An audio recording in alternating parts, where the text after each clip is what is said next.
All right, so today is Tuesday, and you are going to learn today how to paint an Impressionism piece. So remember, you want to paint a landscape. It can be a landscape, what you want to do, but it's similar to how you see behind me. You want to use those thick brush strokes, and you're going to have an underpainting. The painting that you're going to watch today of how to do has a sort of a mustard-looking yellow color that is the underpainting, and then they paint it on top. So go ahead and start your project. Remember, upload your progress of your painting today, and you're going to upload it every day up until Friday, okay? So you upload the final painting. So I'm looking forward to seeing these. I think it's going to be nice. If you need a Zoom session, let me know. Just send me an email or send me a message on Schoology, and I can try to work with you and try to help you tell you which areas you need to fix on your piece if needed. So I'm looking forward to seeing these. And the question is, how can we use Impressionism to create a successful composition? The way we do that is by using very thick brush strokes and making sure that we go from dark to light using those brush strokes. All right, let's watch this video.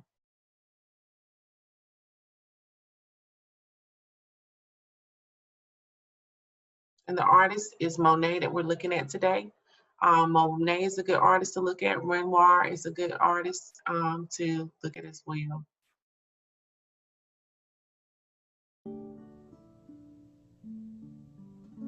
Morning class, I'm Will Kemp from Will Kemp Art School, and in this lesson we're going to do a Monet-style impressionistic painting. We're going to use brighter colours than we've done in the past, so you can really get to grips with how Monet painted. Very quickly, very impressionistic, with acrylics. It's a really simple exercise. All you've got to do is click the link below. You can download the image direct from my website to paint along at home. All the colours are listed there, the brushes that I use. Really hope you enjoy this lesson. Let's get started. So this is part one in this free impressionistic landscape lesson showing you how to paint in a style similar to how Monet painted. So the first thing we've got is a colour ground.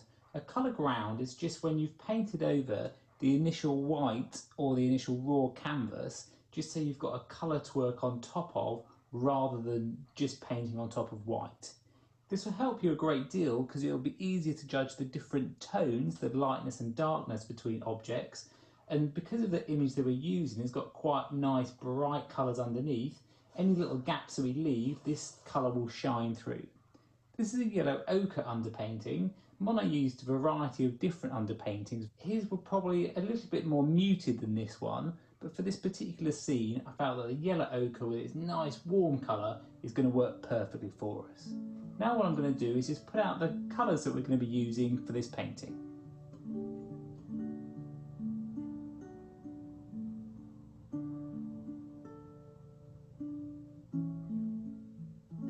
So what we've got here is a titanium white, which is like a modern equivalent to lead white, which is what Monet would have used. Lead is quite toxic, so titanium white has been produced so it's not as harmful when you actually paint with it. We've also got a cadmium yellow, we've got a cad red light, a crimson, this is a permanent alizarin crimson. We've got a green here, this is just a permanent green light, which is quite close to an emerald green. Again, the original painting that Monet would have used, the original colours, aren't used anymore. So often you'll find that paint manufacturers make a version of those paints, and these are often labelled with the word hue. I'll just show you here on this paint. It says cobalt violet hue. The hue denotes that the paint is made up of a mixture of other pigments to create something very, very close to an original cobalt violet colour. I've also got a cobalt blue, an ultramarine blue, and a cobalt violet.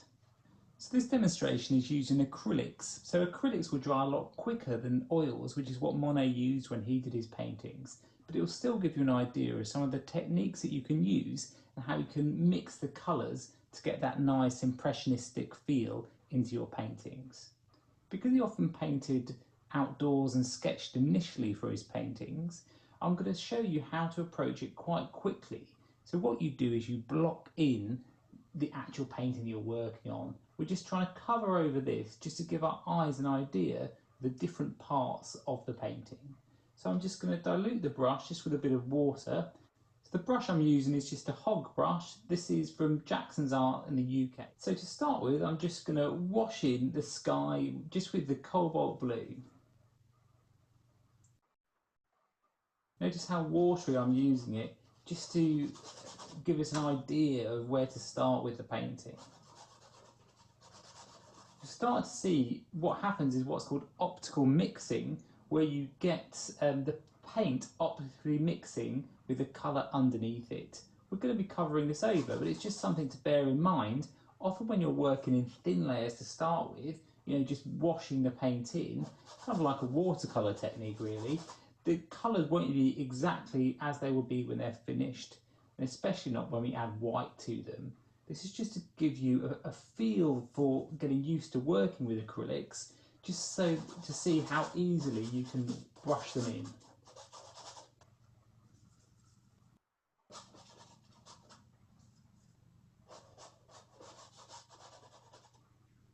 As it gets a bit lighter towards the base, I'm just going to add a touch of the white.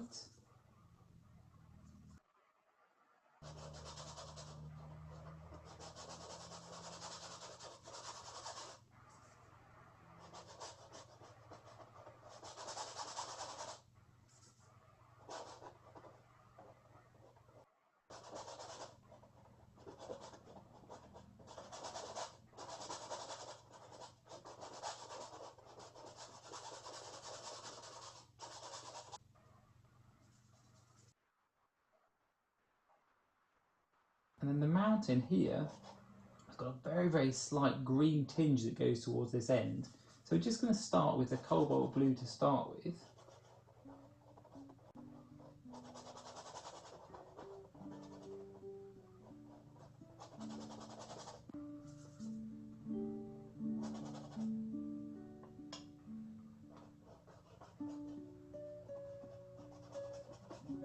As it gets towards this side, I'm just going to add in a touch of this green. So it goes towards this lovely kind of turquoisey colour.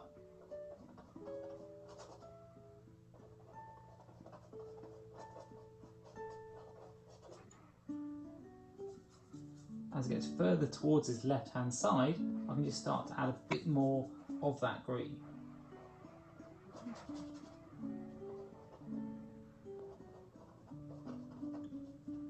So you're not worried if it goes over the edges or if it looks a bit wrong to start with. This is just the first layer, the first time we're just kind of blocking in the painting, just to get a feel for how everything's going to work together. What you'll find when you're painting is when you just mixed a fresh colour and you paint it on an area of your picture, what's very handy then to do is to scan the rest of the image just to see if there's any elements of that colour anywhere else in the picture. The image that we're working from, I can start to see all these little blocks of colour that are just all around the piece.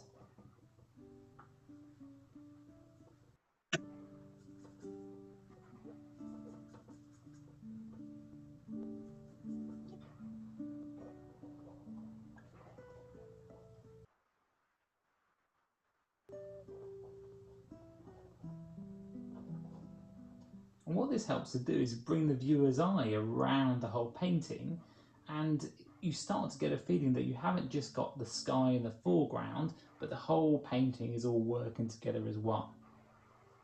Now the other parts of green that we've got here, they're a lot brighter than this, they're a lot more yellow, so I'm just going to add a touch of the yellow to them.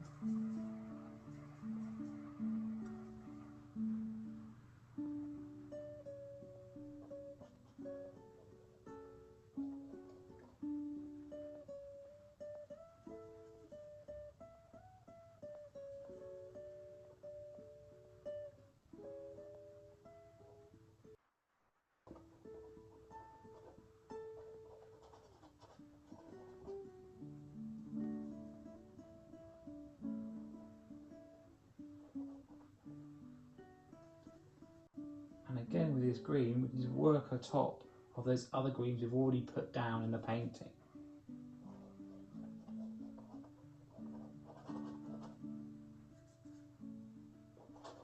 If you have trouble mixing greens, and they often can be a real issue when you're painting landscapes, if you have a look at my video, How to Mix Green, you'll start to see how the different blues and the different yellows that you mix with them can make a really big difference getting the right green that you're after. So click above to subscribe so you don't lose out on the next. All right, you guys, so let's stop sharing. All right, you guys, so that shows you a little bit of how to do your painting. And if you have any questions, let me know. Go ahead and start your painting and then upload your progress today so that way I can kind of see how it looks and give you some feedback. I always check the feedback section and make sure I give you some comments because a lot of you are missing some of the comments that I give you. So go ahead and look at that. Sometimes I do an audio comment or I do a message comment. So go ahead and look at that. And I'm looking forward to seeing you start your piece today.